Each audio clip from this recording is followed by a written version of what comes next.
Та subscribe дарж сувгаа захиалаарай. Мөн хонхон дээр дарснаар дараагийн шинэ бичлэг ороход танд мэдэгдэх болно.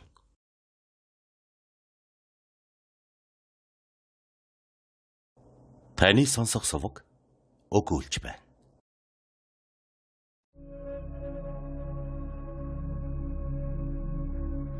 Дэлхийн сонгодог зохиол.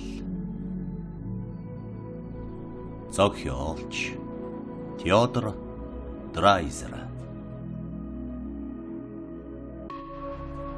Америкийн эмгэнэлт явдал.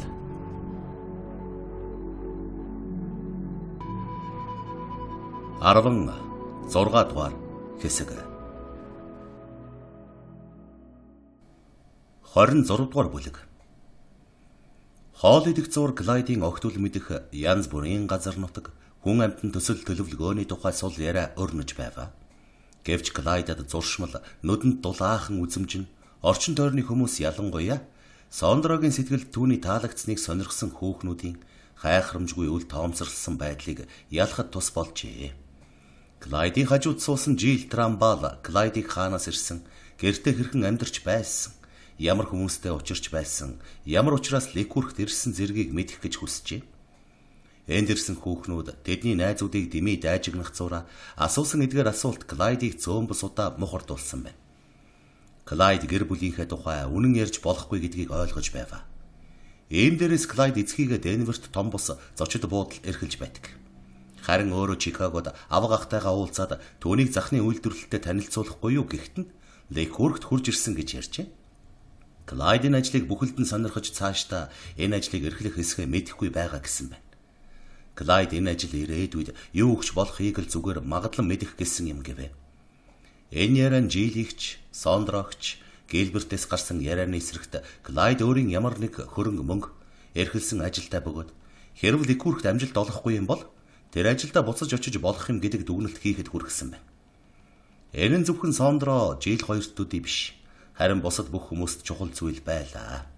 Клайд хичнээн их хөөрхөн аятайхан байлаж гэлсэн түүний ураг төрлийн холбоо ямар байлаж гэлсэн түүнийг юу ч биш нийгэмд эзэлсэн ямар ч байр суурьгүй бөгөөд Констанция Вайнантын баталснаар үеэлийнхээ гэр бүлд нь наалтахыг хичээж байгаа хүн гэж бодоход айгүй байх байсан билээ.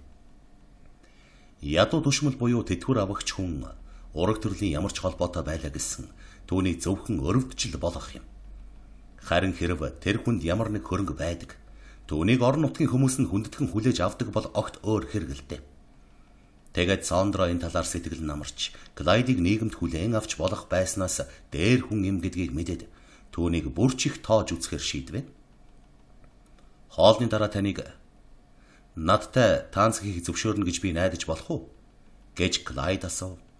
Энэ бол ширээний ард танцны ямар нэг үдшилтийн тухай яриа гарах үеэр Клайд Сондрогийн элдэгхэн харж байгааг мэдээд түүнд хэлсэн бараг анхны үг нээжээ. Хэрв таныг хүсэж байвал бололгүй яах вэ? Гэж Сондро айлгүйхэн хариулв. Ганцхан танц уу? Танд хэд хэрэгтэй юм бэ? Энд бас 10-аад залуучууд байгааг харж байгаа биз дээ. Та ирээд танцны програм олж авсан уу? Үгүй, би ямар ч програм үзээгүй. За яах вэ? Хоолны дараа олдно. Та надтай 3 дугаар, 8 дугаар, 2 танц хийнэ гэж бичээрэй. Тэгвэл танд бусад хүүхэнтэй танц хийх цагч үлдэх болно. Гэж Сондро дур сэтгэл татам инээмсэглээд. Та цөмтөө нийлдэгхэн байх ёстой мэдвүү гэв. Би мэдэлгүй яах вэ? Гэж Клайд Сондрогоос нүд салгахгүйгээр хэлээд. Харин би таныг авга ахынд үзнээсээ хойш тантай дахин уулзах юмсан гэж дандаа бодож байсан юм. Би сонин таны нэрийг дандаа ирдэг байсан юм гэв. Клайд Сондрог аргадаж гуйсан байдлаар харах бөгөөд Сондроч үнэнээ ингэж гинхэн хүлээсэнд нь хүсэл зоригийнхоо эсрэг уярсан ачи. Сондрогийн хүрсэн газар Клайд хүрч очиж чадахгүй мэдээж боловч Сондрогч Сондрогийн хийж байгаа бүх нийгч сонин дээрээс олж аждаг байв. Сондро энэ талаар түүнтэй дахин ярихгүй байж чадсангүй. Нэр нь үү? Энд чи сайхан юм байна. Тэгээд та миний тухай юу олж уншсан бэ? Таныг 12 дугаар нуурт болоод Гринвудд очсон тухай, Шейрн нуур дээр хөвөх уралдаанд оролцсон тухай, Пол Смитинд очсон тухай, Скрун нуурт суудаг нэг хүн таныг сонирхдаг болсон тухай, таныг түүнтэй суухаар завдаж байгаа бололтой гэсэн зүйлийн тухай уншсан юм. Үнийг бичсэн байна гэж үдээ. Ямар тэнэг юм бэ? Сонин дандаа янз бүрийн тэнэг зүйл бичдэг юм гэж Сондра гэлэхэд Клайд түүний ярианы өнгөөр хэтэрхий юм ярьчихснаа ойлгож юм. Тэгээд Клайд сандарсан учраас энэ нь Сондрагийн сэтгэлийг зөөлрүүлсэн байна. Минутын дараагаар Сондра урдын адил цавоогоор яриагаа үргэлжлүүлв. Та морь унах дуртай юу? Гэж Сондра эвлэрсэн байдлаар илтгэхэн асуув. Би ер морь унж үзээгүй. Ерөөсөө унаач гэж санаагүй юм. Гэвч оролдвол унаж чадна байхаа гэж боджээ. Тийм л дээ. Морь унах тийм бэрх биш. Та 2-3 туршаад үзэх хэрэгтэй. Тэгвэл та бид нар хаяа хамт мориор явж болох юм. Манай морины хашаанд үе төм морь бий. Тэр морьд таны сэтгэл таалагдана гэдэгт би итгэж байна. Гэж Сондра дууга нэлээд нам болгон хэлв. Клайд халуун шатах шиг болвоо. Энэ бол түүнийг морь унах гэж Сондра урьж байгаа бөгөөд морьныхоо нэгийг эдлүүлэх гэсэн үг шүү дээ. Би хагартлаа баярлах болно. Тэгвэл гайхалтай сайхан юм болох юм гэж Клайд хэлв. Залуучууд ширээний араас босцгоовоо. Зэрэгэлдээ тасалгаанд дөрвөл хөгжим хурч ирээд анхны фокстротын аялгау сонсогдсон учраас хэнч хоол идэх гэж сонирхолгүй болсон байна. Тэртээ тэргүй уудамын тасалгаанаас таансанд саад болж болох бүх хэрэглэлийг гаргаад зөвхөн сандлуудыг нь л ханын дагууд үлдээжээ. Та программын тухай анх дугаар таансны тухай санаа тавих хэрэгтэй. Одоо хождоогүй байгаа дээрээс ямар нэг хүүхэн мөр гэж Сондра захиж хэлв. За, би одоохон цөмийг нь гүйцэтгэе. Харин та надтай дөнгөж хоёрхан таанц хийх юм гэж үү? За яах вэ? 1-р хэсэгт нь 3, 5, 8-р таанцнуудыг хийн гэж бичээрэй. Гэт Сондра хөгжөөнтэйгээр түүнд гараа сарвагнуулахад Клайд програм болохоор яаралтай яв. Чамин бөгөө түргэн фокстротл хийж таанцлагч нар зам байдал санал сэтгэлдээ тохируулан өөрийнхөө зохиосон шинэ алхааг түүнд нэмж байл. Клайд өнгөрсөн сарын турш Робертот их олон таанцсан учраас одоо гойд сайн байв. Тэгэхдээ бас Клайд Сондра шиг ийм гайхалтай хүний хамт байгаагаар барахгүй. Тэр хүүхний шагшин гайхаж байгаагч түүнд хэлж болох юм гэдгийг мэдээд уламж хөөрчээ. Клайд босод хүүхэнтэй таанцлахдаа анхааралтай илтгэх мэд байхыг хичээсэн боловч Сондрогоос нүдээ салгаж чадахгүй байв. Сондра Грэнд Крэкстонтой тэврэлдэн юм ботсон бололтой алжаангүй байдлаар хажуугаараа өнгөрч өөрийнхөө зүг санамсаргүй мэд хараад гойлог яруу сайхна бүх дүрсээрээ түнд ойлгуулах гэсэн байдал гаргахад нь Клайдын толгой эргэх шахваа. Амьдралын үнэхээр гот сайхан цэцэг юм да. Гэтэл энэ минутанд Клайдтай таанц хийж явсан Нина Темпл. Тэр хүүхэн тун гойлог шүү тийм үү гэв. Хэн гэж Клайд гимгүү царай гарган асуусан боловч тэр дороо царай нулайгаад. Та хэний тухай ярьж байгааг би мэдэхгүй байна гэв. Мэдэхгүй байна гэж үдээ. Тэгвэл яагаад таны царай улааж байгаа юм бэ гэв. Клайд өөрийгөө барьж өгснөө мэдээд шууд хариулахгүй бол заарах гэж оролдвол инээдэмтэй хэрэг болох юм гэж санав. Клайд нүүр бууруулсан бөгөөд энэ үеэр хөгжим зогсож таанцчингууд сандал тийш явлаа. Сондра Грэнд Крэнстны хамт явсан учраас Клайд номын сангийн хүнхэрт байгаа зөөлөн сандал тийш Нина гүргэв. Клайд үүний дараагаар Бертината таанц хийхдээ ээлдэг зан гаргасан боловч тэр хүүхэн хилэн далангуй үл тоомцорлсон хүйтэн байдалтай байсан учраас баг зэрэг зэв үтсэн байна. Сондра Клайдыг сонирхож байсан болохоор Бертинаг сонирхсан дүр үзүүлж байв. Та их сайн таанцлдаг юм байна. Та урд сууж байсан газараа их таанц хийдэг байсан биз дээ гэж Бертина Клайдд хэлээд та чинь Чикагогоос ирсэн билүү гэв. Бертина хайхрамжгүй удаан аялгаар ярив. Тийм ээ. Бэнд ирэхээс өмнө Чикагод байсан юм. Гэвч би тэнд ажил хийж байсан болохоор их таанц хийдэггүй байсан л гэж Клайд хэлээд энэ шиг хүүхнүүдэд бол юу хүснээ л чадах юм. Харин Роберт шиг хүүхнүүдэд бол юу ч байхгүй юм боджээ. Гэлээ гэсэн ч Клайдын сэтгэлд энэ үеэр Роберто илүү их таалагдж байлаа. Роберто бол энэ шиг ийм хөндий хүйтэн биш. Ээлдэг зөөлөн, сайхан санаатай хүүхэн юм а. Хөгжим дахин эгшиглэв. Нэгэн сакс бүрээний дуу хөгжмийн аялахгүйг байн эвдэлж байлаа. Сондра Клайд дээр хурч ирээд баруун гараа зүүн гарт нь бариулж өөрийгөө тэврүүлв. Тэгээд энэ бүгд нь маш их хэлбэр чөлөөтэй, хөгжөөнтэй байсан учраас Клайд Сондрогийн тухай хүслэн болж явсан болохоор бахардан баярлав. Тэр хүүхэн юрдийн айлгүй зангаа гаргаж Клайдыг хараад хуурамч илдэг гэм бөгөөд жогтоо байдлаар нэмцгэлсэнд Клайдын зүрх оволцон цохилж амьсгаан бачимдав. Тэр хүүхний түрхсэн усны сайхан үнэр хавар цагийн шин ногооны адил анхилж байв. Цаг тааламжтай өнгөрөөж байна уу? Тийм ээ. Таныг л шохорхож байна. Энд бас шохорхож болох хөөрхөн хүүхэн олон биш үү? Гэвч тантай зэрэгцэх хөөрхөн хүүхэн нэг чалга. Тийм ээ. Би энд байгаа бүх хүүхнээс илүү сайн танилцдаг. Илүү хөөрхөн гэж таныг төлөөлөн хэлчихье. Тэгвэл та юу гэх вэ? Тэр хүүхэн Клайдыг шоолсон байдалтай харахад үүнтэй ярихад Робертотой ярихтай адил тийм амархан хэрэг биш гэж Клайд мэдээд ичиж улайва. Танд хүн бүхэн нэг адил магтсан үг хэлдэг учраас та энэ бүгдийг надаас бас дахин нэг сонсохыг хүсэхгүй байна гэдгийг би ойлгож байна гэж Клайд төв хэлв. Үгүй. Хүн болгон тэгж хэлдэггүй шүү. Намайг хөөрхөн гэж хэлдэггүй хүн тун олон биш шүү. Клайдын цайлган хариу хэлсэн үг Сондрагийн сонирхлыг татаж сэтгэлийг нь төөрөлдүүлсэн ажээ.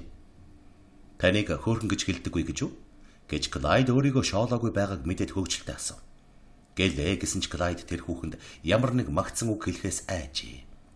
Клайд өөр сэдв эрж, морь унах, теннис тоглох тухай ширээний ард ярьж эхэлсэн зүйлдээ буцаж орохоор шийдвэ. Та цэвэр агаарт ямар нэг спортод оролцохдоо дуртай биз дээ?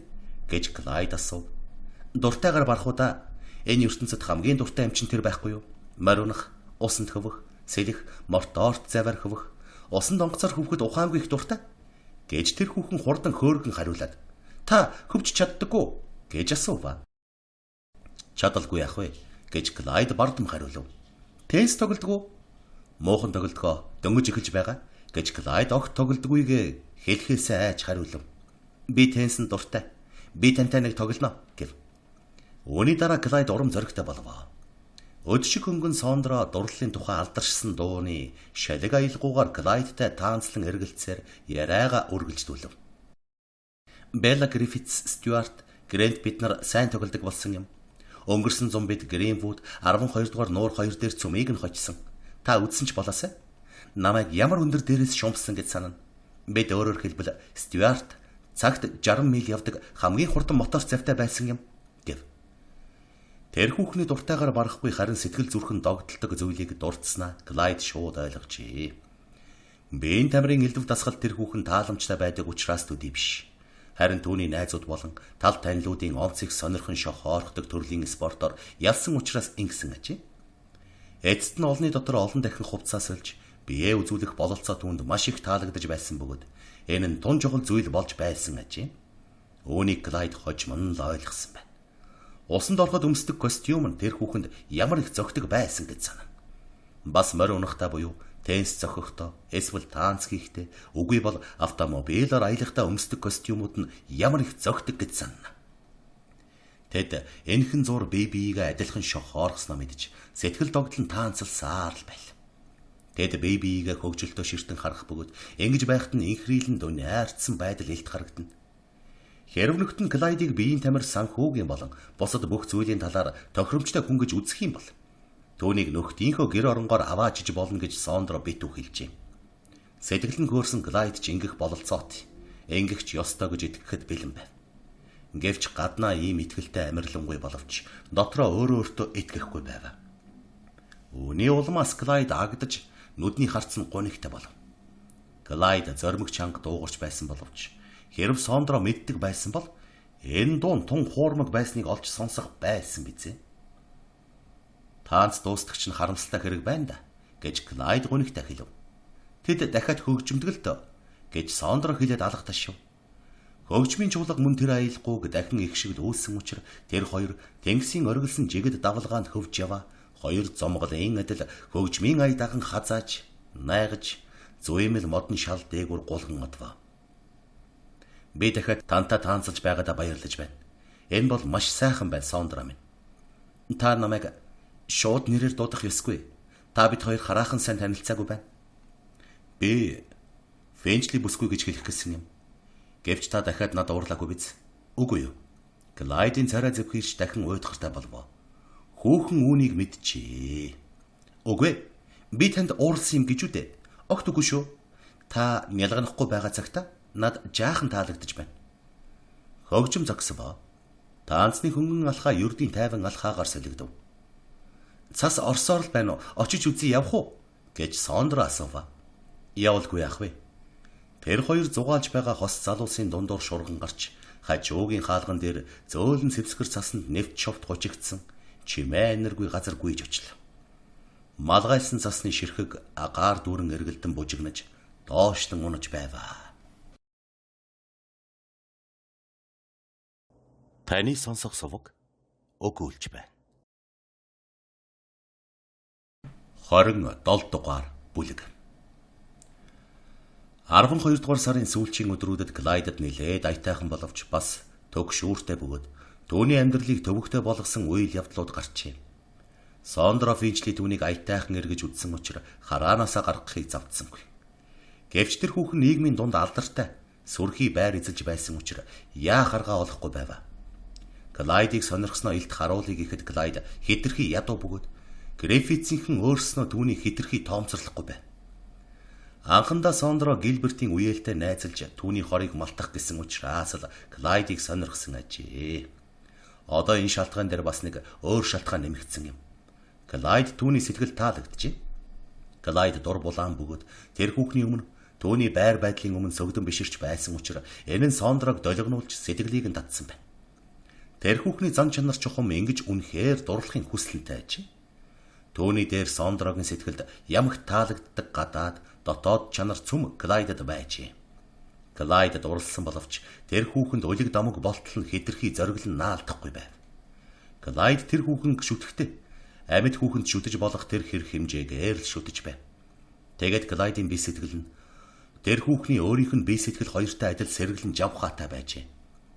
Иймээс Сондро хэтэрхий анхаарал татахгүйгээр муу хил аманд орохгүйгээр Клайдтай яаж үргэлжлэн нөхөрлөх вэ гэж бодож байв.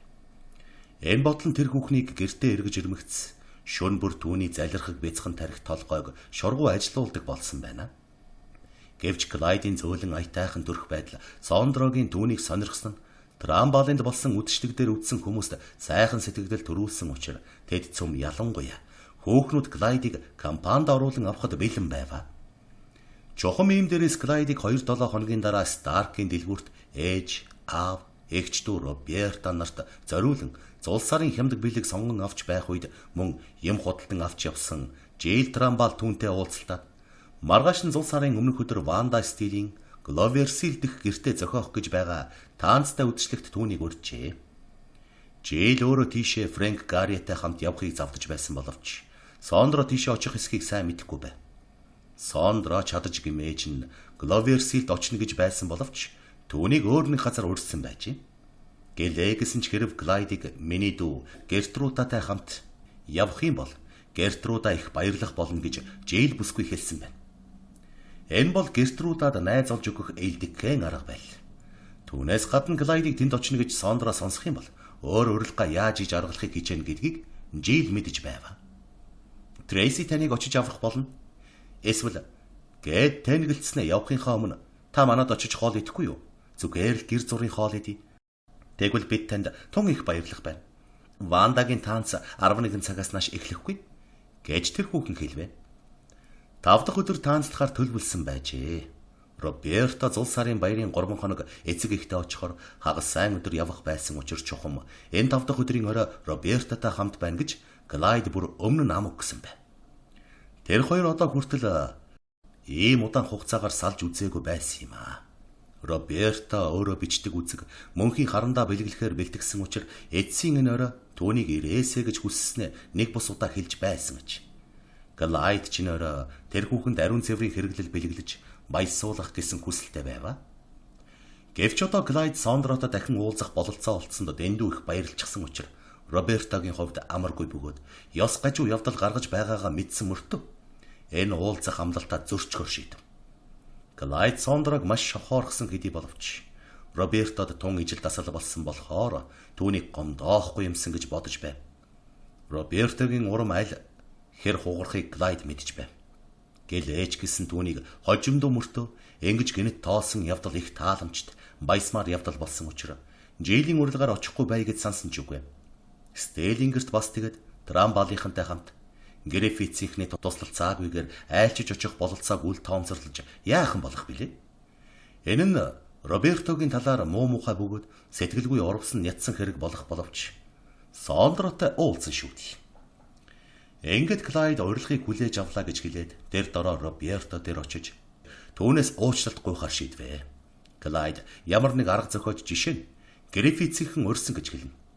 Ингэх юм бол Робертад хангалттай сүрхий бөгөөд нийт цаашгүй нотлохоо болох юм. Гэвч Клайдыг очиход Роберто гэртээ байгаагүй учраас маргааш өглөө фабрик дээр түүнд учрыг гаргаж хэлье. Хэрв хэрэгцээ тохиолдвол зурвас бичиж өгье гэж бодвоо. Робертог тайлгаруулахын тулд Клайд түүний хагас сайн өдөр фондо хүртэл үдэж бэлгээ барихаар шийдвэ. Гэтэл Клайд 5 дахь өдрийн өглөө фабрик дээр Робертотой ярилцаж маш их гонхорсноо төв төвшин байдлаар ярьж мэдэгдэхийн оронд. Хайрт минь, би өнөөдөр чам дээр очиж чадахгүй нэ.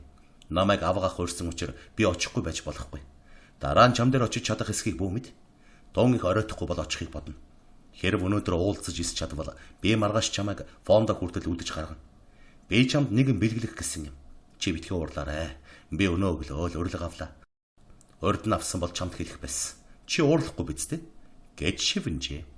Клайд өөрөө ч их гонхорсон хүн болох гэж Роберто тийш гонигтай байдал гарган харав. Роберто: "Үгүй ээ, би уурлахгүй гэж хэлэх гэсэн юм шиг толгоос өгсөрсөн боловч бэлэг авах, нэгээрээ хамт жаргах сайхан бололцоог Клайд ингэж үл тоомсорлсонд нь айгүйцэн гутарсан байна. Энэ бол анх удаа тохиолдож байгаа хэрэг бөгөөд ингэж гинэт зогтсон явдал ямар учиртай юм болт гэж Роберто дотроо бодож байваа. Үүнээс өмнө Клайд Робертод ямагт их анхаарал тавьдаг байсан бөгөөд Сондраг шохоорхсноо нууж худлаа нялгандаг байсан учраас Роберто хууртаж явжээ. Клайдын хэлсэн нь үнэн бөгөөд авгаахын урилгад очихгүй байж болохгүй байсан байж ч магадгүй.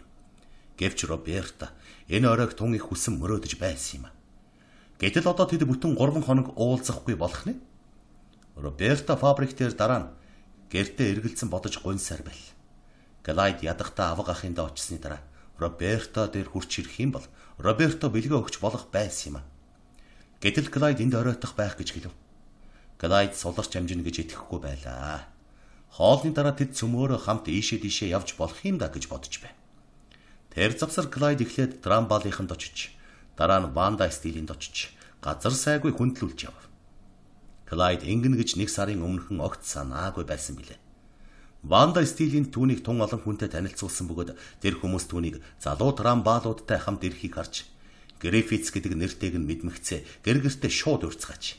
Зарим нь удахгүй өрнө гэж мэдэгдэжээ. Төгсгөлд нь Клайдыг Вендемийнхэн Гловерсилд шинэ жилийн үдшилтэд төрж, Гариентийнхэн Ликүрхт дүйцэн өдөр хоол идэж, таанц хийхэд ирэхийг урьсан байна. Энэ үдшилтэд Гилберт Белла мөн Сондра Бертина зэрэг залуусыг урьсан байваа. Тэгээд шөн дундын орчим Сондра, Скотт Николсон, Фрелди Селс, Бертина нарыг дагуулan хурч ирлээ. Эхлээд Сондра энд Клайдын байгааг мэдээгүй дөр үзүүлсэн боловч эцэст нь "Сайн уу? Би тантай энд уулзна гэж санссангүй" гэж мэдлэвэ. Сондра Испани хүрэн улаан альчуур мөрөн дээрээ дэгжим маягаар тогсно нь үзэсгэлэн сайхан болсон байна. Гэвч Сондра энд байгааг нь мэдэж байсныг Клайд анхнаасаа ойлгосон учраас анхны тохиромжтой минутыг ашиглан тэр хүүхэн дээр очиж "Та өнөөдөр надтай таанц хийх үү?" гэж сэмхэн асуув. "Таныг урах юм бол таанц хийлгүй яах вэ? Таныг намайг мартчихсан байх гэж би бодож байлаа" гэж тэр хүүхэн тоглоом хийвэ. "Би таныг мартаж чадна гэж үгүй. Би тантай дахин уулзах байх гэж горьдсон доол энд ирсэн юм. Би сүүлчийн удаа тантай уулзснаас хойш танаас өөр хэнийг ч юуг ч бодохгүй болсон" гэв. Үнэн хэрэг дээр Клайд тэр хүүхний бие, зан аран шин, намд төрхийг шагшин гайхаж байсан учраас тэр хүүхнийг ингэж хайхрамжгүй мэд дөрөв зүүлэхэд нь Клайд дургуутсангүй. Харин тэр хүүхэнд улам их шохорхжээ. Тэгээд одоо Клайдын чин үнэн сэтгэл нь тэр хүүхнийг эрхэндээ оруулж авсан гэж. Клайдын нүдэн талмаарч хүсэл мөрөөдөл нь дүрлцэж байсан учраас Сондрогийн сэтгэл догдолж ёр бусын байдалтай болсон байна. "Та ямар их аятайхан сайхан үг ярьж чаддаг юм бэ?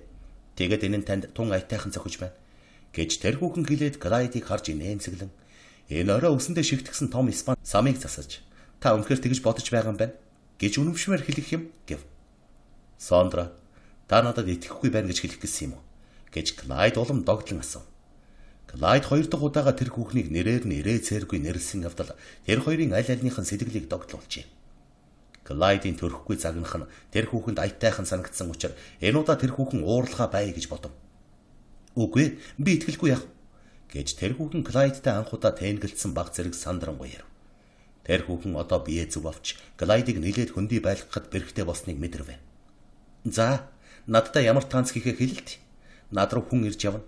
гэж тэр хүүхэн хэлээд үдсэн байдлаар жоохтой нэмцэглэж жижигхэн програма түүнд өгч. 11-р танц хийх үү? Одоо 10-р танц хийх гэж байна. Мөд болох нь байна шүү гэв. Ингээд л болох нь тэр үү? За тийм шунамхай юм бол 14 дүгээрийг хийлтэй гэж хүүхэн хэлээд нэмцэглэж Глайдийн нүд рүү ихцгэрв. Ингэж нэмцэглэн харахад нь Глайд бүр унаж өгчээ. Дараа нь тэр хүүхэн Фрэнк Гарриатай танц хийж явахдаа Глайдийг дүйдсэн өдөр Гарритийнхэнд өргөцсөн бас шинэ жилийн үдшилтэд түүнийг Уитика Джессика Фент өрсөн гэдгийг олж мэдэв. Тэгээд одоо Глайд их амжилт олох замдаа орж нийтийн дунд дээр болохгүй болжээ гэж Сондра бодвоо. Глайд нэг л аятайхан хүн гэдэг нь эргэлзээгүй байж. Тэгээд бас Глайд Сондрад тун үнэн чим. Одоо нэртэй дүртэй айлууд Глайдыг хүлээн авч байх болохоор бас бусад хүүхнүүд ч Глайдыг маш их сонирхон шохоорхож нөхдийнхөө тоонд оруулахыг хүсэж тунч магадгүй юм гэж Сондра бодвоо. Нэрлэхгүй ихэмсэг энэ хүүхэн ингүүлэхгүй гэж шийдвэ. Ийм учраас Глайдтай 2 дахь удаа танц хийж явахдаа та дүйдсэн өдөр Гарритийнхэнд өргөцсөн юм уу гэж асуув. Тийм ээ. Энэ бүгд бол таны ачим гэж Глайд сүйд болон хэлээд та бас тэнд очих уу гэж асуув. Үгүй. Би тун их харамсаж байна. Намайг өрсөн юм аа. Одоо би очихыг тун их хүсэж байна. Гэтэл би баяраар Олбенид дараа нь Саратогод очно гэж бүр хэдийн ярилцсан юм. Би маргааш яваад шинэ жилийн өмнөхөн эргэж ирнэ. Гэвч Фредди найзууд шинэ жилээр Сенегтэдэд мундаг том уулзалт зохиох учраа тэнд танай үеэл бүсгүй байла. Миний ах Стюарт Грэнд Бертин нар очно. Хэрв та хүсвэл бидэнтэй хамт явж болно доо гэв. Сондра надтай хамт гэж хэлчихийг шахаад байваа. Тэр хүүхэн Глайдыг эрхэндээ оруулсныг найз хүүхнүүдтэй цөмдөнд харуулах гэж бодчих. Глайдыг Сондрагаас болоод Фрэнд бүсгүй урилгад очихгүй болоход нь тэр хүүхнүүд үүнийг ойлгох болно. Гэтэл Глайд Сондратай дахин уулзаж болох нь гэж баярлсандаа даруй зөвшөөрчээ. Үүний зэрэгцээгээр Сондра хайхрамжгүй хайнгут мөртөө ийм их эрс шууд Глайд Белла хоёрыг уулзуулах гэж байгаа явдлыг Глайд гайхаж бараг айж байв. Глайдыг Сондра болон түүний нөхөдтэй хамт явж байна гэдгийг Белла гэртээ шууд хэлэх болно. Үүнээс болж юу болдог бол? Гриффитсийн Глайдыг одоо хүртэл юр урайгүй. Тэрч байтугай зул сарын баяраарч урайгүй билээ. Гэтэл тэд Глайдыг Сондрагийн машинаар хургуулсан дараа нь одоо ч дараач гэдэг клубт өргөцснийг мэдсэн боловч яагаад ч үгүй шүү дээ. Гилберт ч уурлаж эцэгийнхэн сүрхий завинсан боловч цааш нь яахаа мэдэхгүй байсан учраас одоо гоор зүгээр л байсан байна. Гэтэл Глайдыг Сондрагийн өрсөн тэр компани нь Скенегтэдэд маргааш өглөө нь хүртэл байх ёстой байсныг Сондра анхандаа Глайдд тайлбарлан хэлсэнгүй. Гэтэл энэ үеэр Роберто бийлцээс эргэж ирээд зул сарын өмнөх өдөр ганцаараа хоцорсны дараа 3 хоног ингэж салсны дараа шинэ жилийг надтай хамт өнгөрүүлэхийг хүснэ гэдгийг Глайд таг мартсан гэж. Глайд энэ бэрх явдлын тухай нэлээд хожим сансан юм. Харин одоо Глайд өөрийнхөө тухай Сондрогийн санаа тавьсанд баярлсан түүний хэлснийг даруй зөвшөөрчээ. Харин та надтай уулзахдаа намайг хэтэрхийх анхаарах хэрэггүй шүү. Тэгэд би таныг төдийл тоохгүй байдалтай байвал та битгий гомдорой. Эсвэл би тантай олон дахин уулзаж болохгүй болно. Миний эцэг их бас миний зарим нөхөд хачин улс шүү. Харин та зүгээр л хэр таруухан ээлдэг. Тэрч байтугай нилээд хайхрамжгүй байдалтай байх юм бол бид энэ өвлжингөө уулзаж байж болно. Та ойлгоо бидтэй гэж Сондро сэргэмжлэн хэлв. Өөрийн дэндүү тачаалаас болж Сондрог ингэж хэлэхэд хүргэснийг Глайд мэдээд сэтгэл нэг доглон Сондрог ажиглан ширтэн харваа. Би танд огт хамаагүй биш бидтэй, тийм үү? гэж Глайд шаардангуй мөртөө аргадан гуйсан байдалтай хэлж нүд нь баяр баясгалангийн галаар дүрлцэхэд энэ нь Сондрогийн сэтгэлд хязгааргүй их зөгцсөн ажээ. Сэтгэл нь догдолсон мөртлөө зөв зохистой ажил хийж байгаа эсхэ мэдэхгүй байгаа тэр хүүхэн болгоомжтой байхыг хичээсэн боловч дур сэтгэлдээ автагдан. За би та надад хамаагүй танд хэлээ л дээ. Би шийдвэрлэж хараахан чадахгүй байна. Та миний сэтгэл тун их таалагддаг. Заримдаа та миний сэтгэлд бусдаас илүү таалагдах шиг болдог. Бид одоогор бие биеийг том баг мэдэж байна гэж хариулаад юу ч болсон та надтай хамт Скенегтэдэд очно биз дээ гэв. Очихоор барах уу? Би энэ тухай танд дэлгэрэнгүй бичээ. Эсвэл утсаар хэлье. Та утастай биз дээ гэв. Глайд тэр хүүхэнд утасныхаа дугаарыг өгөв. Хэрв ямар нэг өөрчлөлт гарах юм уу? Намайг очиж чадахгүй юм бол битгий гомдорой. Би дараа нь тантай хааны газар заавал уулзах болно гэж тэр хүүхэн хэлээд инээмсэглэхэд Глайдын сэтгэл хөдлөн бахарджээ. Энэ хүүхэн Глайдтай тун их илэн далангуй юм. Заримдаа та миний сэтгэлд их таалагддаг гэж тэр хүүхэн хэлсэн бөгөөд энэ нь Глайдыг ухаан жолоогүй баярлуулжээ. Үгүй ерөө. Ийм хөөрхөн хүүхэн дуртайгаа сонгон авч болохоор олон найз нөхдөр хүрээлүүлсэн ийм гайхалтай сайхан хүүхэн түүнийг өөрийнхөө зиндаанд оруулахыг хичээж байдгаа бас. Таны сонсох суваг өгүүлж байна. 28 дугаар бүлэг. Маргааш өглөө нь 6 цаг хагас болоход Глайд Гловерслээс эргэж ирээд дөнгөж ганц цаг унтсан бөгөөд Робертотой яахыгаа мэдэхгүй сэтгэл нь түгшин босож ирвэ. Өнөөдөр Роберто бэлц рүү явах юм. Глайд түүнийг фонда хүртэл үдэж гаргана гэж ам өгсөн байв. Гэтэл одоо Глайдад явах хүсэл байхгүй болжээ. Ямар нэг юм зохион хэлж уучлал гуйх нь мэдэж хэрэг. Гэвч юу гэж зохиох билээ? Өөний урд өдөр нь маргааш цехийн дарга нарын зөвлөгөөнтэй гэж Уигм Лигэтэд хэлж байхыг Глайд сонссон зол болжээ. Лигет ажил тарсны дараа Смилийн тасалгаанд очих ёстой байв. Глайдын жижиг тасаг нь Лигетийн цехийн нэг хэсэг нь л байсан учраас Глайдыг зөвлөгөөнд өрсөнгүй. Одоо Глайд энэ зөвлөгөөнөөр шалтак барих гэж шийдээд өдрийн завсарлагын өмнө Робертогийн ширээн дээр зурвас бичиж тавьсан байна. Тэр зурваст дурдсан нь: Хайрт минь, би өнөөдөр 3 цагт доош орж цехийн дарга нарын зөвлөгөөнд суух ёстой болсныг дөнгөж сая надад хэлсэн учраас би тун урамгүй байна. Ингэхлээр чамтай хамт фонд очиж чадахгүй болов. Гэвч би ажил тарсны дараа хэдэн минут гаргаж чам дээр очино. Би чамд нэг юм өгөх гэсэн юм. Тийм учраас хүлээж байгаарай. Битгий их гонхраарай. Надад яах ч арга галга. 3 дахь өдөр эргэж ирэхэд чинь заавал уулзна. Глайд гэжээ. Роберто зурвсыг хараад даруйхандаа уншиж амжихгүй баярлаж Глайд уулзах тухайга нарийн болцох гэсэн биз гэж боджээ. Гэвч хэдэн минутын дараа энэ хэдэн мөр бичгийг нууж уншихаар хувцсны өрөөнд очиод тэр хүүхний царай барааж ирв. Өжигдөр Глайдыг дэмий хүлээж цөхөрсний дээр бас шинэ гонхрал нэмэгдэвэ. Өнөө өглөөнөөс хойш Глайд цалгар тэрч байтугай хүйтэн царайтай байл. Ингэж гэрет ховирсны шалтгаан нь юунд байна вэ гэж Роберто бодов. Үнэн хэрэг дээр авга ахыгаа урихт нь очихгүй байж болохгүй тайлал энэ зөвлөгөөнд очихгүй байж бас болохгүй байж болох юмт. Гэвч хэрв Глайд урдын адил Робертод хайртай байсан бол урд өдөр нь Роберто дээр орой ирэхгүй гэж хэлэхдээ Робертогийн явах гэж байгааг мэдсээр байж тийм их хөгжөөнтэй амгалан байх ёсгүй байсан билээ. Роберто 3 хоногийн хугацаагаар явах гэж байгаа. Ингэж салж явхад Роберто ямар их гундаг гэдгийг Глайд мэдэж байсан шүү дээ. Тэгээд тэр хүүхний баясан горьцсон хүсэл нь биелсэнгүй ихэд гонхрон готваа. Тэр хүүхний аж амьдралд ямагт ийм явдал тохиолддог байна. 2 хоногийн дараа баяр болох бөгөөд тэр хүүхэн биелцэд гэртээ харах хэрэгтэй байл. Тэнд ер хөгжөөнгүй бөгөөд тэр хүүхнээс баяр баясгалан хөгжил цэнгэл хүлээц гэж байв. Тэгээд одоо ганцаараа явах болж байна. Глайд түүн дээр дөнгөж хэдхэн минут ороод гарах гин. Роберто байрандаа буцаж ирэхэд тун гонигтай байгаа нүүрэн дээр нэлт байв. Тэр хүүхэн эргэн тойрондоо юу ч харахгүй таам гаарл хөдөлж байл. Глайд ингэж хувирсныг нь мэдсэн боловч Сондрод маш их сэтгэлтэй болсон учраас гэмших чадалгүй байваа. Хагас сайн өдөр болгон тардаг заншлаараа өдрийн 1 цагт зэрэгэлдээ фабрикуудын мундаг том яндангууд хөнгөнөж ажил дуусныг мэдгэтгэхэд Глайд, Роберто хоёр нэг нэгээрээ Робертогийн гэрийн зүг чиглэв. Глайд хүүхэнд юу хэлхийгээ замдаа бодож явлаа. Глайд юу хийх билээ? Инхрийлэн хайрлах сэтгэлгүй болцоход дур шохоорхол нь хөрж зэвэрсэн учраас хэрхэн инхрийлэх дүр үзүүлэх вэ? 2-7 хоногийн өмнө бат бих байсан бөгөөд одоо суларч гүйлж ийсэн энэ холбоог яаж үргэлжлүүлэх вэ? Робертод дургүй болсноо хэлж мэдэгдэж болохгүй. Ингэвэл хэтэрхий мөсгүй хэрэг болох юм. Үнийг Роберто яаж хариулахыг хэн мэдэх вэ? Роберто яах бол?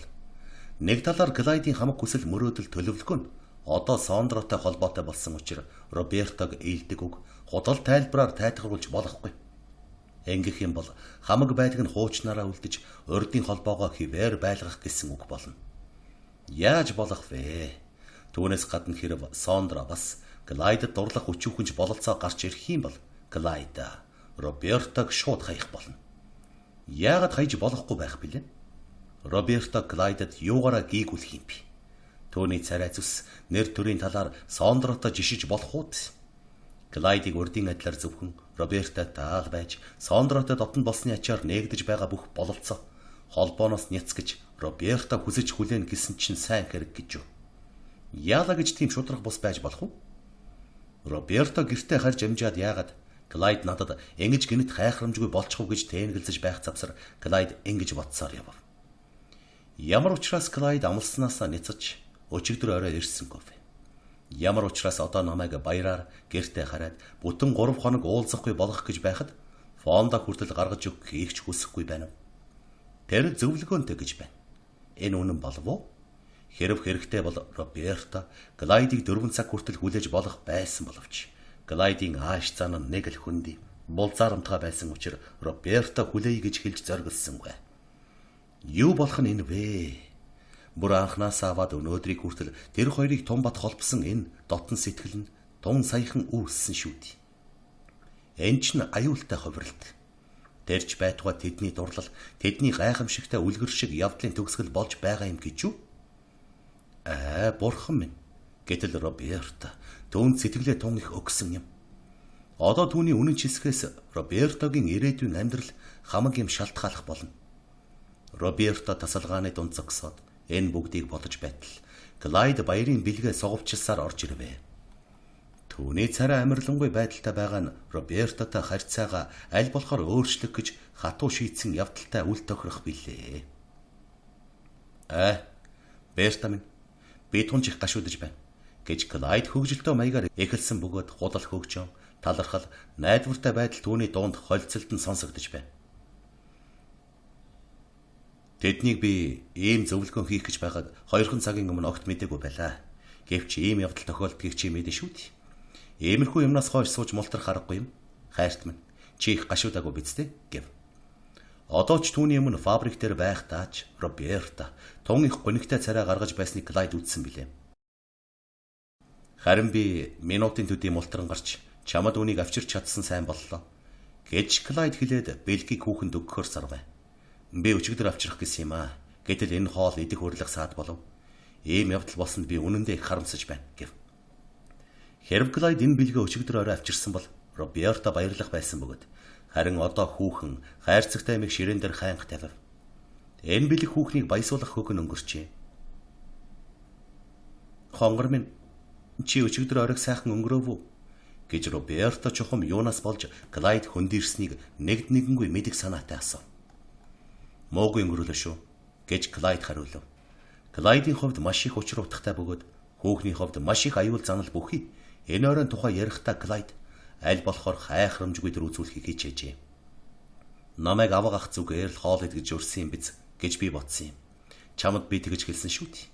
Гэтэл Гловерсилд болох үдшилтэд Белла, Майра хоёртой хамт очих хэрэгтэй байсан юмсан ч тэнд стил гэдэг баян аль байдаг яагаад нөгөө Беллиний том фабрикийн эзэн тэгээд тэнд таанцны үдшилэг зохиосон юм байна. Гээл очиж чадахгүй байсан учраас би үеэл хүүхнүүдэд тэнд хүргэж өгөх болов.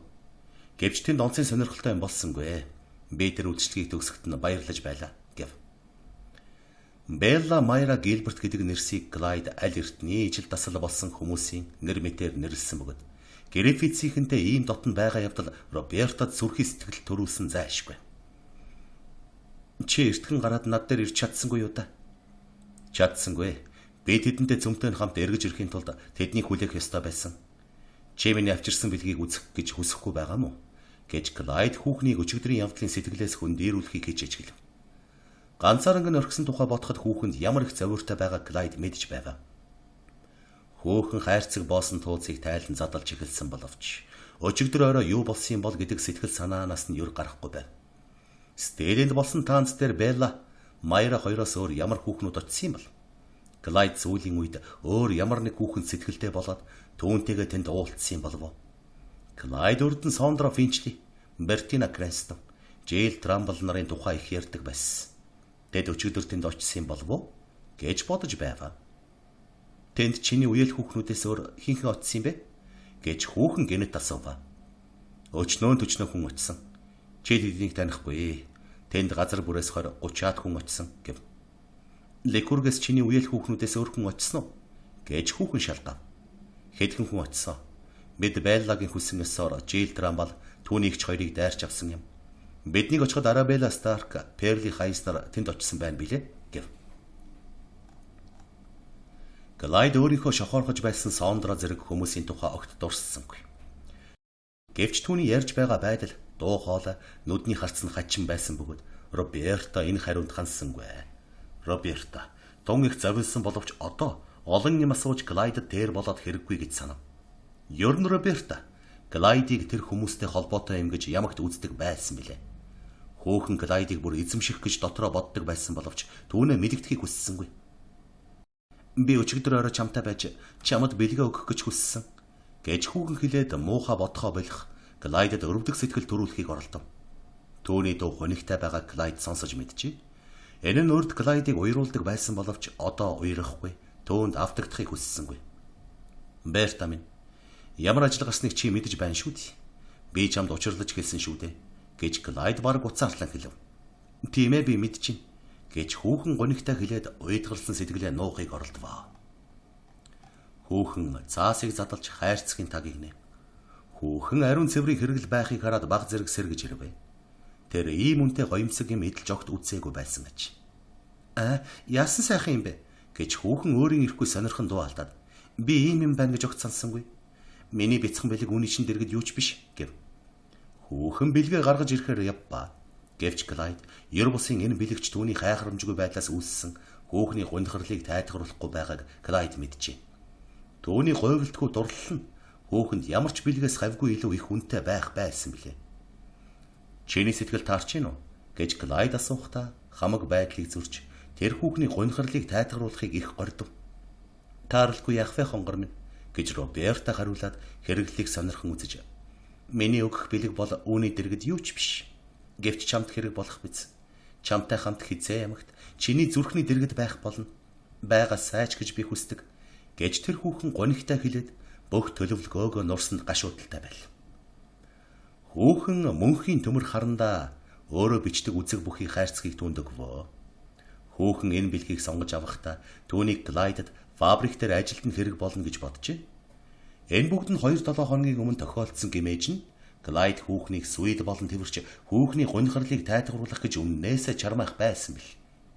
Гэвч одоо Глайд зүгээр л зогсоод хүүхэнд хэтэрхий их хүйтэн байдал гаргахгүй зэрэгцээгээр ердийн илдэг байдлаач үзүүлэхгүйгээр яаж тайлгаруулах билээ гэж бодож байв. Тэгээд Глайд хүүхний өгсөн бэлгийн тухайд их баярлсан худал дүр үзүүлвэ. Хайрт минь, маш сайхан юм байна. Чухам энэ чинь л надад хэрэгтэй юм. Чи үүнээс илүү юм бодож олж чадахгүй байсан. Би одоо ямагт үүнийг чинь хэрэглэж байх болно гэв. Глайд харандаа үзэг хоёрыг маш их тааламжтай үзэх дүр үзүүлээд дараа нь тэдгээрийг хажуугийнхаа хар манд зүв. Тэгээд Робертог өмнөө юм бодож уйдгарсан царайтай зогсож байгааг хараад түүнийг тэврэн авч үнсв. Хүүхний энэ байдал бол тэдний урдын харьцаанд сэтгэл дур татах хамаг зүйлийн илрэл байсан билээ. Энэ хүүхэн тун царайлаг нь ямар ч эргэлзээгүй юм. Тэгээд хүүхэн Глайдын хүзүүгээр тэрч гингэрэн уйлахад Глайд хүүхнийг биедээ шахаж гуйсны хэрэггүй. 3 дахь өдөр эргэж ирэхэд чинь зөв хуучин байдалд орох болно гэж хэлжээ. Тэгэхдээ Глайд энэ бол худал үг гэж бодож байв. Гэтэл энэ бас хачин юм аа. Глайд тун саяхан энэ хүүхэнд ухаангүй дурлаж байсан шүү дээ. Өөр хүүхэнд тэр тийм түргэн унсан нь гайхалтай. Гэлээ гэсэн чи энэ бол үнэн хэрэгэ. Роберто Глайдыг хуучнараа дурлаж байна гэж бодож байгаа байх. Гэтэл дурлахгүй, хэд зээч дурлахгүй болно. Ийм дээрээс ч Глайд энэ хүүхнийг үнэхээр өрөвдөжээ. Глайдын зангааш энэ үед нэг л хачин байл. Роберто түүний үгийг сонсож энхрийлхийг хараад энэ хачин байдлыг мэджээ. Глайдын үг байдал нь хуурамч байв. Глайд дэндүү бухимдаж үнсэхтэйч хайнга байсан бөгөөд дуу шуун үнэхээр ийдэг биш байл. Төөний дээр Глайд дорхно хүүхний тэврэлтээс мултрахыг оролдож цагаа хараад. Хайрт минь, миний явах цаг болчихлоо. 3 цагт 20 минут дутуу байна. Гэтэл зөвлөгөөн 3 цагт эхэлнэ. Би чамааг үдэж өгөх гэсэн юм аа. Гэвч яаж чадсангүй. Чамааг эргэж ирэхээр ч уулзсан гэв. Глайд Робертог үнсэх гэж бүх хийсэн бөгөөд Глайдын сэтгэл хувирч хөрснийг Роберто энэ удаа бүр мөсөн ойлгожээ. Глайд ээлдэг, энэрэнгүй байгаа боловч сэтгэл санаа нь өөр газар байгаач. Хүүхэн хамаг хүчээ гаргаж нэр төрөө бодохыг оролцсон нь зарим талаар бүтэлтэй болсон учраас. За яах вэ? Клайд чамайг би хожигдуулахыг хүсэхгүй байна. Хурдан яв. Би ч бас гэртээ удахгүй хүрнэ. Гэж нилээд хүйтэн царайтай эрсдэс хэлээд. Хэрв намайг яг баярын нэгдэх өдөр эргэж ирвэл чи орой над дээр ирж чадах уу? Би 3 дахь өдөр ажилдаа хожигдохыг хүсэхгүй байна гэв. Хайрт минь би ирэхгүй яах вэ? Гэж Клайд хөгжөөнтэй тэрч байтугай үннээсээ хэлв. Тэр оройн Клайдыг хаан ч ураагүй байсан учраас хүүхнээс голдох бололцоо олцсонд баярлав. Чи хизээ эргэж ирнэ гэж бодож юм гэв. Хүүхэн 8 цагт гэртээ ирнэ гэж бодсон учраас Клайд энэ удаа юу ч болсон ирж болох юм гэж бодвоо. Тэр цагаа дахин гаргаж хармагцсан. За одоо би явалгүй болохгүй гэж хэлээд үүдний зүг хандав. Роберто ирээдүйнхээ төлөө санаан зовж дүгшээд Клайдад ойртон очиж пальтооных нь ингээс барьж нүүрөөд нь харав. Чи ярилцсан ёсороо эргэж нь үнэн үү Клайда? Энэ удаа чи өөр ямар нэг газар явахгүй биз дээ? Гэж аргадах шаардах хоёрыг хослуулан хэлв. Бүү заваа. Чи намайг мэднэ шүү дээ. Би өчигдөр яаж чадаагүй шүү дээ хайрт минь. Харин 2 дахь өдөр би заавал ирнэ. Гэж Клайд хариулв. Клайд хүүхнийг үнсээд яаран явахдаа арай айч айгүй зан гаргачихуу да гэж бодсон боловч үүнээс өөрөөр яаж харилцахаа мэдэхгүй байжээ. Одоогийн минийх шигээр эр хүн хүүхэнтэй харилцаагаа таслахтаа эвлэг тэрч байтугай дипломат зан гаргах хэрэгтэй юм гэж Клайд бодож явлаа. Клайд тийм их уран чадвартай биш байваа. Өөр ямар нэг сайн арга байдаг болоос. Гэвч Клайдын сэтгэл Сондро дээр нэгэнт туссан байваа. Тэд Скенехтэдэд шинэ жилийг хамт өнгөрүүлэх учраа Клайд тэр үед л Сондрог өчигдөр их шигээ сонирхон шохооргож байгаа эсхийг магадлан мэдэж болох юм. Клайдыг гарч явмагц Роберто цонхон дээр очиж Клайдын хойноос эцэж уйдгарсан байдалтай хараад цаашдаа юу болдог болдоо гэж бодож байв. Хэрв Клайд дургүй болсон бол яах вэ? Роберто түүнд хамаг байдаг сэтгэлээ өгсөн шүү дээ. Робертогийн ирээдүйн Клайдын харилцаанаас л болох юм. Түүнд Роберто үлэг домог болцоход тэр Робертотой уулзахыг хүсэхгүй болсон юм гэж юу? Тэгвэл бас муухай. Тэгвэл яах вэ? Юунд Роберто Клайдад автагдж түүний шаардлагыг тийм амархан хурдан биелүүлсэн юм бэ? Роберто цасанд дарагдсан модны нүцгэн мөчрийг хараад санаа алдав. Баяр болж байдаг. Сэтгэлийн ийм зовлонтойгоор гэртээ гардаг. Тэгээд Клайд эндхийн хүмүүсийн дунд ийм байр байдалтай байдаг. Тэд өчнөө хөгжил цэнгэлтэй байдаг байхад харин Роберто Клайдад юугаа гийгүүлэх билээд. Роберто толгоогоо гунигтай сэгсэрч нүүрээ талент хараад дараа нь өөрийн юм ах дүүдээ авсан бэлгэсэлтийг савнд хийгээд гэрээсээ гарваа.